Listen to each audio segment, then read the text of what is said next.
설교 제목은 영적 GPS라는 제목으로 말씀 전합니다.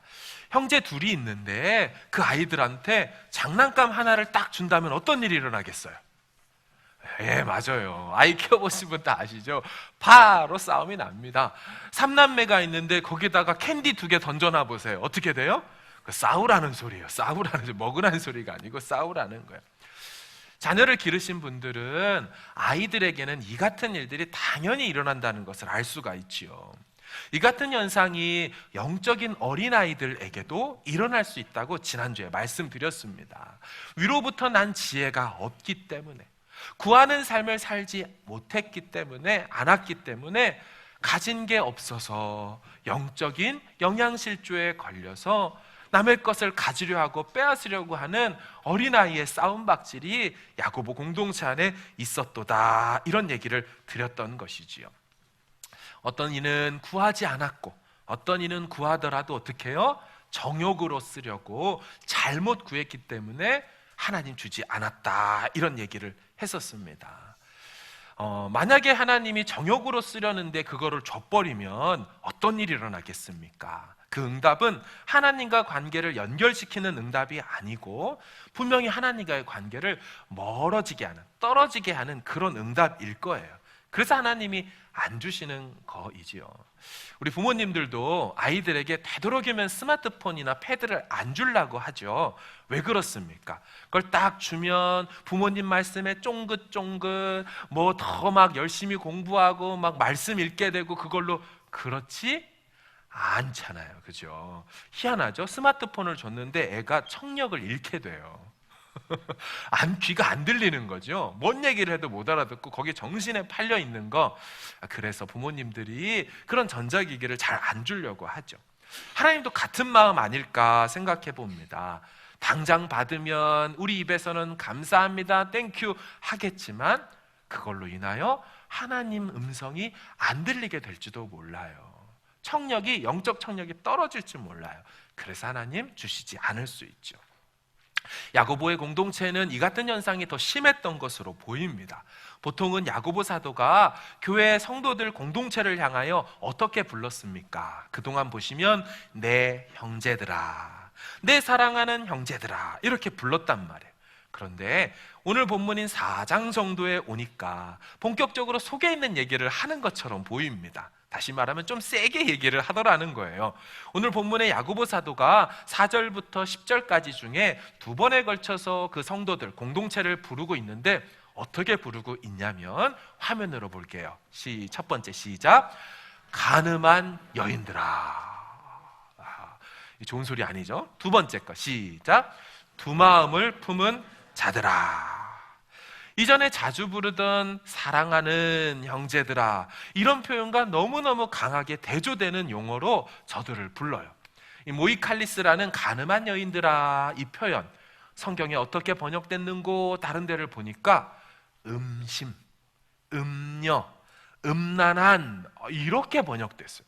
결코 좋은 어감이 아니죠. 사랑하는 형제들아라고 막 부르다 말고 갑자기 이 대목에서 가늠한 여인들아, 어감이 별로 좋지 않습니다. 왜 이 표현을 야고보 사도가 썼을까요? 여러분, 이 가늠했다라는 표현은 그냥 진공 속에서 나온 표현이 아닙니다. 야고보 사도가 이 표현을 쓸 때는 구약적 배경 속에서 하는 말입니다. 여러분, 구약에는 하나님과 이스라엘 사이를 어떤 관계와 이런 형태로 설명을 하고 표현을 하냐면 결혼 이미지로 하나님과 이스라엘 백성을 설명했습니다. 이사야 54장 5절 한번 같이 읽을까요? 시작. 이는 너를 지으신 이가 내 남편이시라. 그의 이름은 만군의 여호와이시며. 아멘. 뭐라고 합니까? 너를 지으신 이가 너의 남편이다. 그럼 남편이란 얘기는 이스라엘 백성은 누구라는 거예요? 아내이죠. 신부이죠.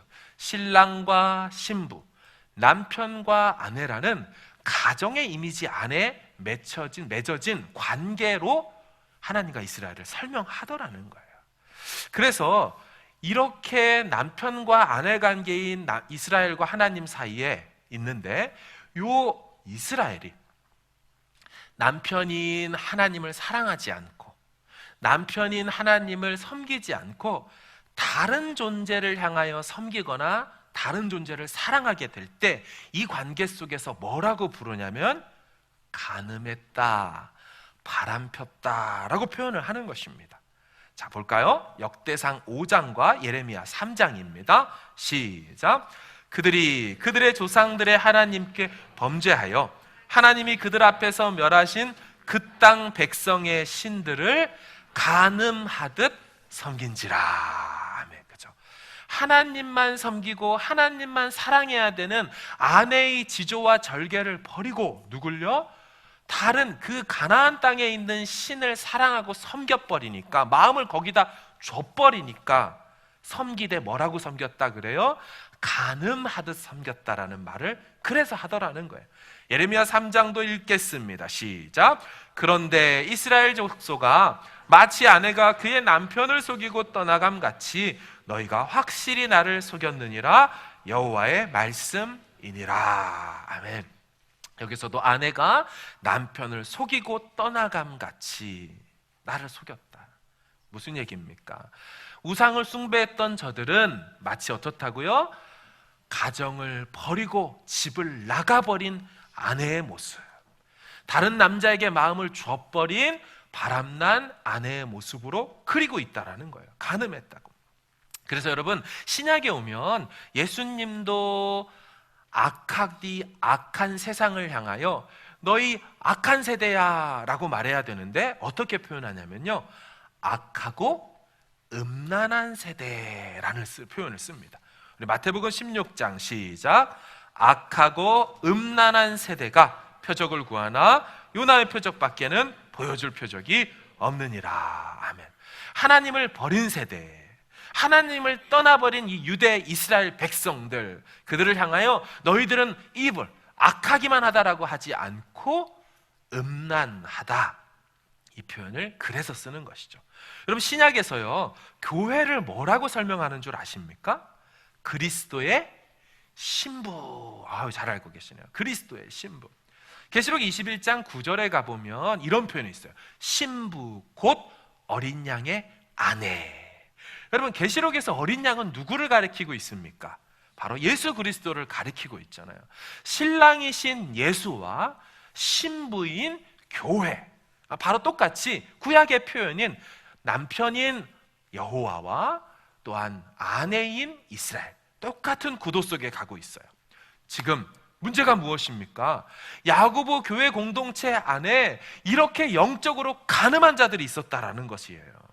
그래서 야고보 사도가 가늠한 여인들아 라고 부를 때는 정말 교회 내에 일부 여성 집단을 향하여 부르는 것이 아니고 하나님을 떠나 하나님께 드려야 될 그 마음을 세상을 향하여 주고 있는 그들을 향하여 남녀 가리지 않고 구약적 용어 써서 말하고 있다라는 거예요.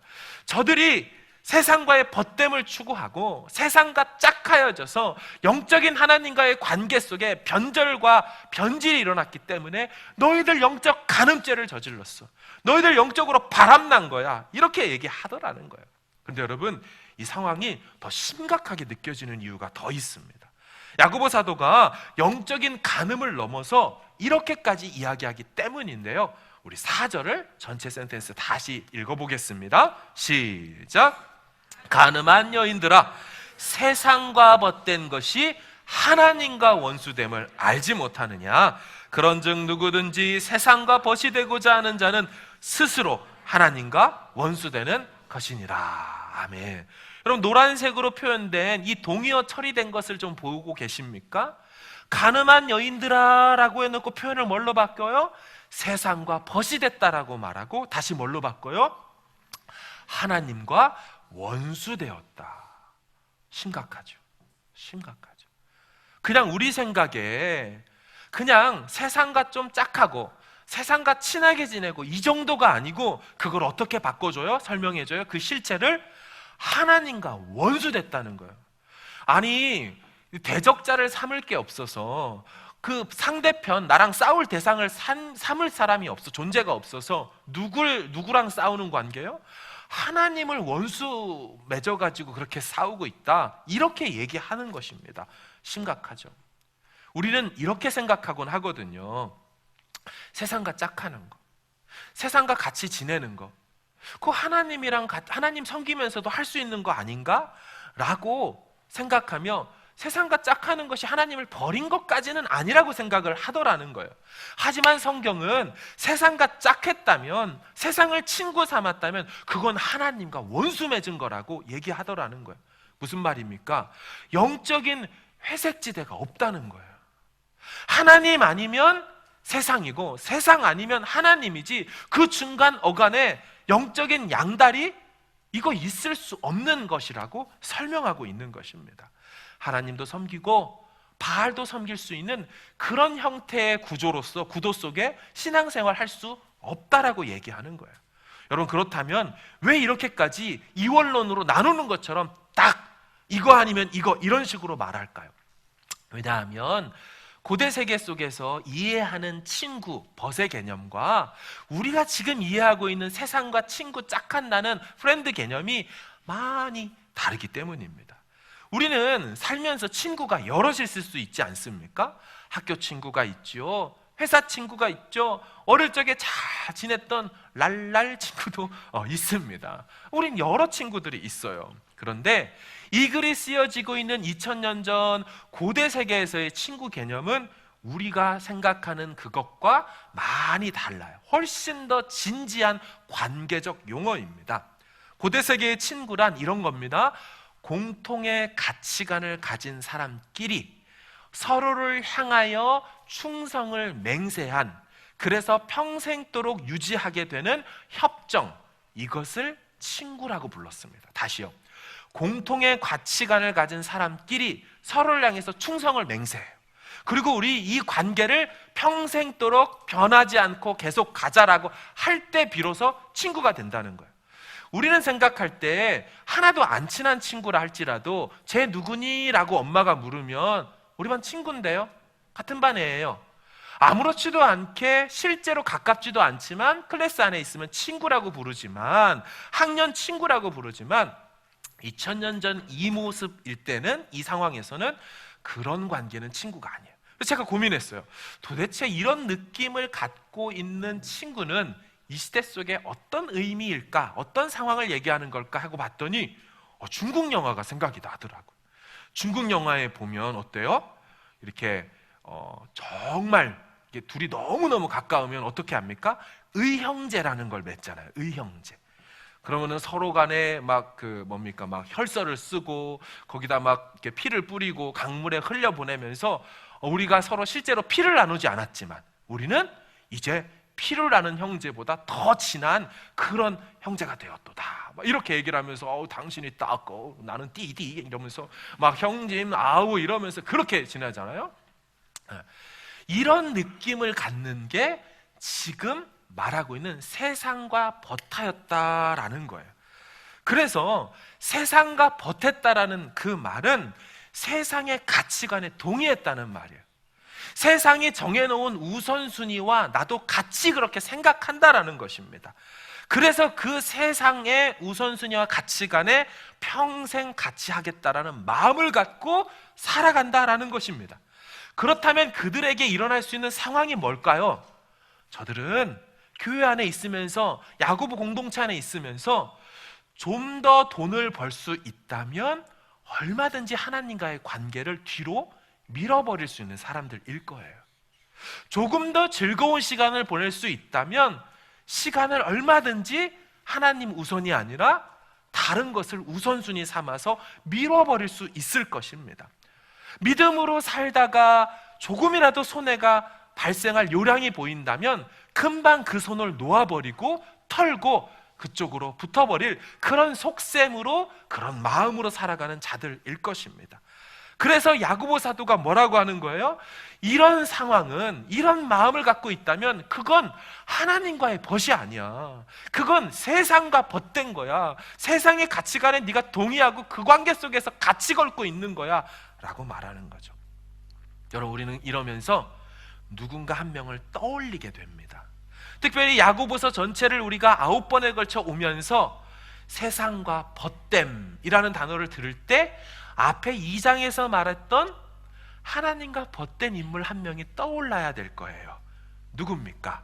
2장을 같이 화면으로 읽겠습니다. 시작. 이에 성경에 이른바 아브라함이 하나님을 믿으니 이것을 의로 여기셨다는 말씀이 이루어졌고 하나님의 벗이라 칭함을 받았나니. 아멘. 여러분, 지금 야고보는 사실 지금 이 본문에서 세상의 벗됨을 얘기할 때 앞에 먼저 누굴 얘기해 놨어요? 하나님의 벗이었던 아브라함을 이야기를 해놨어요.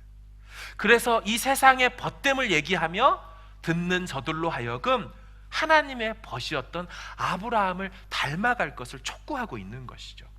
여러분, 그렇다면 도대체 하나님의 벗이었던 아브라함, 그는 어떤 삶을 살았습니까? 그의 행동은 야고보서 2장의 저 문맥 속에 어떻게 등장하게 됩니까? 우리는 23절을 읽었지만 앞에 있는 21절부터 조금 더 같이 본다면 어떤 환경 속에서 어떻게 했길래 저가 하나님의 벗이 되었는지를, 그 칭함을 받았는지 알 수 있죠. 화면으로 읽습니다. 시작. 우리 조상 아브라함이 그 아들 이삭을 제단에 바칠 때에 행함으로 의롭다 하심을 받은 것이 아니냐. 네가 보거니와 믿음이 그의 행함과 함께 일하고 행함으로 믿음이 온전하게 되었느니라. 이에 그는 하나님의 벗이라 칭함을 받았나니. 아멘. 화면 보세요. 어떻습니까? 아브라함은 그냥 입술로만 하나님을 섬기는 자가 아니었어요.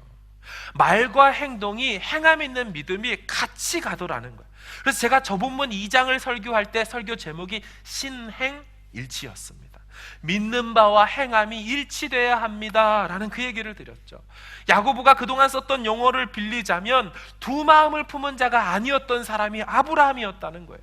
한 입으로 찬송과 저주가 나지 않았던 사람이 아브라함이었고요, 한 입에서 단물과 쓴물이 나오지 않았던 사람이 바로 아브라함이었어요.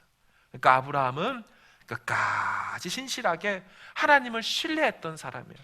아시는 것처럼 아들 이삭을 하나님 앞에 바쳤다라는 것은, 그 행위는 무엇을 얘기하는 겁니까? 그냥 단순히 아들 드렸더라 이 뜻인가요? 아니잖아요. 하나님과의 친구 관계 속에서 어떤 행동을 한 겁니까? 하나님이 창세기 12장에 나타나셨잖아요. 75세 나타나셔서 내가 아들 줄 거야. 너 동서남북을 바라봐봐. 하늘 바라보고 땅 바라봐봐. 별처럼 모래처럼 네가 밟는 이 땅을 다 너와 내 후손에게 줄 거야. 하나님이 뭐를 얘기해요? 너 나랑 친구 맺자 하는 거예요. 너 나랑 맹약하자. 우리 관계 특별하게 가자. 내가 너뿐만 아니라 네 자손까지 신실하게 계속해서 이 관계에 충실할 거야. 지켜봐. 25년이 지나 정말 기적처럼 아들을 주셨잖아요.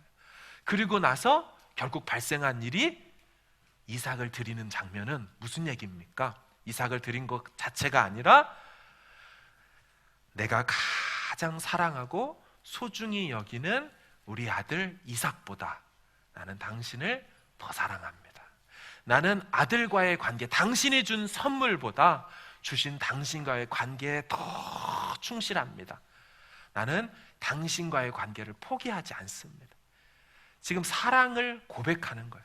그 맺었던 언약 그대로 가는 거예요. 내가 볼 때 네가 나에게 최고야라고 한 것처럼 아브라함도 하나님, 이삭보다, 선물 준 것보다, 우리 아까 스마트폰 비유 들었잖아요. 스마트폰보다 이걸 주신 부모님을 더 사랑하는, 그 성숙한 모습으로 표현하는 장면이지요.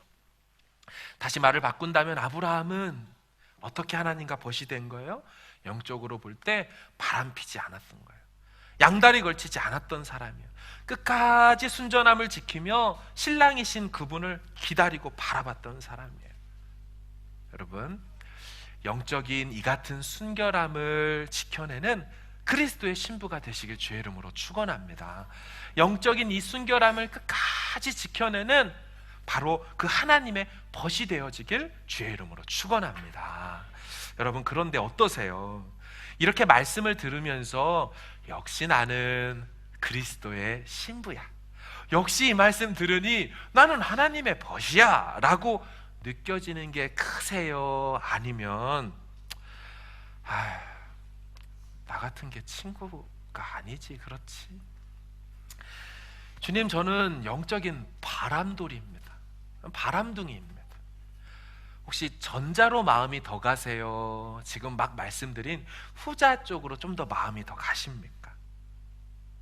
아마도 후자가 좀 더 많겠지요. 사랑하는 여러분, 오늘 우리 본문에 보면 의문문이 2개 있다는 사실을 아십니까? 의문문이 2개예요. 저는 이게 얼마나 말씀을 준비하면서 감사했는지 모릅니다. 성경 저자들은 의문문이라는 이 수사법을 쓸 때 목적이 좀 있습니다. 보통은 단순히 궁금해서 묻습니다. 누구냐? 무엇이냐? 어떻냐? 라는 식으로 단순히 궁금해서 묻는다면, 두 번째는요, 저자가 주의를 환기시키거나 아니면 새롭게 다루고 싶은 주제가 있거나 이것을 좀 더 포커스하고 싶을 때 의문문을 쓰더라는 거예요. 왜 우리도 이야기하다가 그렇지 않아요? 근데 있잖아요, 근데 이거 아세요? 자, 이렇게 딱 하면 어떻게 됩니까? 갑자기 집중하게 되고, 그 질문인데 그게 사실 질문이 아니죠. 그죠? 질문이 아니죠. 그거 알아요? 할 때는 질문이 아니에요. 모르잖아요. 이걸 하고 싶은 게 아니라 이 주제를 다루고 싶은 거잖아요. 마찬가지예요. 그런 목적하에 야고보 사도가 2개의 의문, 질문형을 던지고 있어요. 화면 보여주실래요? 4절과 5절을 좀 보세요. 제가 읽을게요. 세상과 벗된 것은 하나님과 원수된 것을 알지 못하느냐? 여러분, 이게 진짜 질문입니까? 몰라야 이 말을 하고 싶은 거예요? 아니죠. 세상과 벗된 것은 하나님과 원수된 것입니다라는 경고성 진리를 선포하는 거예요. 그걸 알라고 얘기해 주는 거지, 진짜 궁금해서 몰라가지고 묻는 게 아니라는 거예요. 마찬가지 관점에서 5절 보세요. 뭐라고 합니까? 너희는 하나님이 우리 속에 거하게 하신 성령이 시기게 하기까지 사모한다 하신 말씀을 헛된 줄로 생각하느냐? 여러분, 이건 진짜 몰라서 얘기하는 게 아니에요. 두 번째 의문문을 다시 풀어서 쓰면 어떻게 되는 줄 아십니까? 하나님이 우리 속에 거하게 하신 성령이 시기하기까지 사모한다는 말씀은 진실되도다, 이 말을 하고 싶은 거예요. 헛된 줄로 생각하느냐? 이 말은 헛되지 않다. 우리 속에 거하게 하신 성령이 시기하기까지 사모하고 있다, 이 얘기를 하고 싶은 거예요. 여러분, 제가 지금 2번째 의문문을 설명해서 말씀을 드렸는데도 아멘이 안 나와요. 원래 나와야 되는데 안 나와요. 왜냐하면 이유 설명이 필요하기 때문입니다. 여러분, 여기서 말하는 우리 안에 거하게 하신 성령이 시기하기까지 사모한다라는 이 표현은 그냥 맥락 없이 툭 나온 말이 아니에요. 역시나 야고보 사도는 구약에 있는 표현을 가지고 와서 구약적 배경이 있는 그 야고보 공동체에게 메시지를 전할 때 이 모습, 시기하기까지 사모한다는 이 성령님의 모습은 구약의 하나님의 모습을 가져온 겁니다. 많이 들어보셨을 거예요. 시기하시는 하나님, 말 바꿀게요. 질투하시는 하나님. 그죠? 우리 금요시마에 그동안 얼마 전까지 했었던 하나님의 이름 시리즈에서 다루지 않았던 하나님의 이름 한 가지가 뭐냐면 엘칸나입니다. 이 칸나는 질투하다, 열정 있다라는 뜻이에요. A jealous God입니다. jealous God. 그러니까 질투하시는 하나님. 자, 어떤 뜻일까요? 신명기 4장과 출애굽기 20장을 같이 보겠습니다. 시작. 내 하나님 여호와는 소멸하는 불이시요 질투하시는 하나님이시라. 다음 시작. 절하지 말며 그것들을 섬기지 말라. 내 하나님 여호와는 질투하는 하나님인즉. 아멘. 여러분, 지금 이 질투하는 하나님이라는 분이 어떤 문맥에서 나옵니까? 출애굽기 20장이에요. 출애굽기 20장이 어떤 장면이에요? 시내산에서 십계명을 받는 장면입니다. 그러니 무슨 얘기를 하나님이 하시는 거예요? 내 백성아, 내가 너희와 세운 언약을 기억해라. 내 백성아, 너희를 위하여 새긴 우상을 만들지 말고 그것에게 절하여 섬기지 말아라. 나는 질투하는 하나님이야. 여러분, 이 말은 잘 보십시오. 앞에서 제가 하나님과 이스라엘이 어떤 사이라고 말했어요. 하나님은 남편과 신랑이시고 이스라엘은 아내와 신부예요. 그러므로 이 관계 속에서 이 아내와 신부된 이스라엘이 우상을 숭배해버린다는 건 영적으로 보면 어떤 행위라 그랬어요? 영적인 간음, 영적인 바람. 이 문맥 속에서 질투하는 하나님이 지금 등장하는 겁니다. 여러분, 여호와 칸나, 엘칸나, 질투하신 하나님은, 하나님이라는 이 소리는 단순히 치기 어린 사춘기 어떤 사랑의 질투심을 얘기하는 것이 절대로 아닙니다. 혹은 20대 초반에 마구잡이로 막 데이트 폭력을 행하는 그런 풋내기, 그런 막 이런 사랑이 얘기가 아닙니다. 어떤 관계 속에서 이루어진 거라고요? 남편과 아내, 서로를 향해 사랑을 맹약했던 그 관계 속에서 어느덧 아내의 마음이 흔들리고 있었던 거예요. 그래서 아내의 마음이 다른 쪽으로 홀려서 미혹당하여 빼앗겨버리고, 그 아내가 집을 나가는 상황 속에 그걸 바라보며 애달는 그 남편의 마음이 뜨거워져서 집 나간 아내, 흔들리는 아내의 마음을 바라보며 여보 가지마, 여보 어디 갔어? 내가 당신 어디가 있든지 찾아낼 거야. 당신의 그 마음이, 빼앗긴 그 마음을 내가 더 큰 사랑으로 품어서 내게로 돌이키고야 말 거야 하는 그 뜨거운 남편의 애절한 지조의 사랑, 그것을 표현했던 게 바로 질투하시는 하나님의 사랑이라고 얘기한 거예요. 아내 신부를 포기할 수 없어서 집 나간 아내의 마음을 반드시 찾아내어 돌이키고야 말겠다는 그 남편의 마음을 남편과 신랑의 관계 속에 설명했던 이 하나님, 특별히 우상 숭배하지 말랐던 10계명을 주시는 출애굽기 20장의 문맥 속에 하나님이 난 너 포기하지 않아, 난 네 마음, 아내인 당신의 마음을 반드시 돌이킬 거야 했던 질투하는 그 표현으로 썼다라는 것이에요. 여러분 생각해 보세요. 우리가 20대에 초에 만나 서로 마음을 주고받으며 눈빛을 보고 나타났던 그 장면을 기억하면서 가슴 떨렸던 때가 있었어요. 그래서 용기 내어 조심스럽게 접근하고 다가가서 떨리는 마음으로 서로의 마음을 확인하고 그 손을 잡았던 때가 있어요. 그래서 함께 걸었던 그 거리가 다 기억이 나요. 그때 우리가 같이 들었던 그 카페 다방의 그 소리, 음악 소리가 다 기억이 나요. 눈을 감아도 들리는 소리와 눈을 감아도 보이는 장소와 향내와 향취, 정취, 이런 것들이 다 있어요. 그런데 그렇게 함께 살았던 그 아내가, 그 사람이 떠나고 있어요. 그 사람이 집을 나가고 있어요. 그 사람의 마음이 막 흔들리고 있어요. 평생을 영원히 나랑 함께 하자라고 서로 같이 결혼식을 했어요. 그래서 신혼여행 갔다 왔어요. 같이 신접살림을 가나안 땅에 차렸어요. 그래서 같이 이곳에서 행복하게 평생 100년 해로하며 검은 머리 팥불이 될 때까지 그렇게 살아가자고 했어요. 근데 그렇게 이사간 신혼집 그곳에서 동네 다른 가나안이라는 남자를 만나 눈이 빼앗겨서, 마음이 빼앗겨서 그렇게 집을 나갔어요. 아내가. 그 아내를 포기하지 못하는 남편의 사랑, 그 마음이 질투하시는 하나님 엘칸나라고 말하는 것입니다. 이 구약의 하나님, 그 마음을 표현한 질투하는 그 하나님의 마음. 야고보는 이 내용을 한 줄로 담아서 지금 의문문으로 던지는 거예요. 우리 속에 거하게 하시는 성령이 우리를 포기할 수 없다는 거예요. 너희 속에 거하게 하신 그 성령이 질투하기까지 사모하며 그렇게 일한다는 것을 잊지 말아라 라고 얘기를 하는 거예요. 앞구절에서는 어떤 내용이 왔습니까? 앞에 말씀드렸던 거, 바람 피지 말아라, 영적으로 간음하지 말아라, 이런 얘기를 들었어요. 근데 지금 두 번째 의문문은 무슨 얘기입니까? 너가 그렇게 되올 때 기억해야 될 게 있다. 하나님이 포기하지 않아. 그 너의 안에 거하시게 한 성령이 절대로 너를 놓지 않을 거야 라고 하는 거예요. 여러분, 비록 우리는 영적으로 간음해요. 살면서 세상과 짝하기를 좋아하고 쉽게 마음이 흔들리고 집을 나갈 때가 있어요. 그런데 하나님이 우리 속에 어떤 장치를 해 놓으셨대요. 제가 그래서 별칭으로 붙인 게 오늘 설교 제목이죠. 영적 GPS.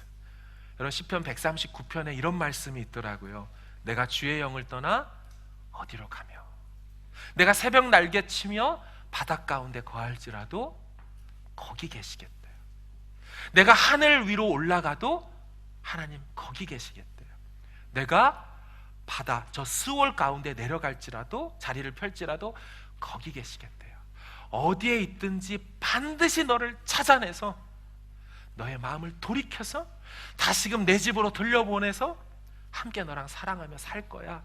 여러분, 이 메시지, 이 얘기를 지금 의문문으로 담아서 얘기하고 있는 것이죠. 여러분, 호세아를 아실 거예요.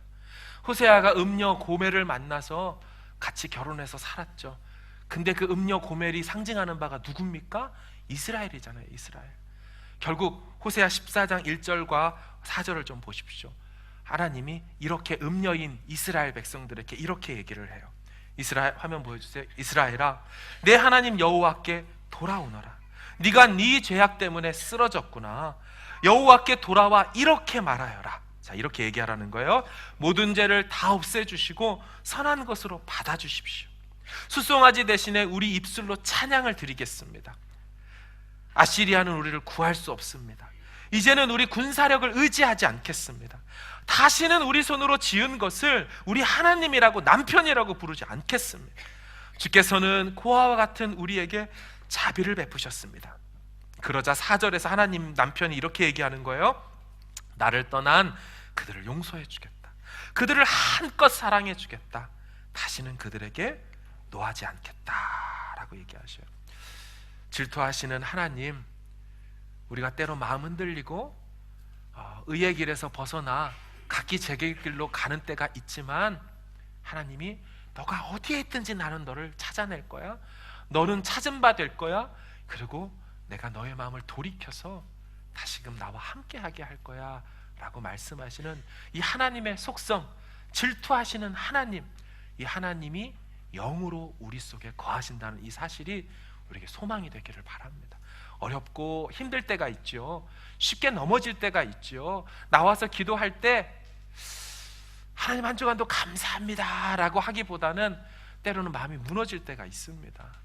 그때 나는 오늘 또 간음을 저질렀네, 나는 오늘 또 바람을 폈네, 이렇게 하지 마시고, 그것도 맞지만, 인정하지만, 두 번째 뭐요? 우리 안에 거하게 하신 성령이 절대로 포기하지 않는다는 그 메시지 때문에, 그것 때문에 다시 한번 하나님께 힘있게 돌아올 수 있는 저와 여러분, 하나님의 아내요, 또 하나님의 사랑하는 여인이 우리 모두가 되길 주의 이름으로 축원합니다.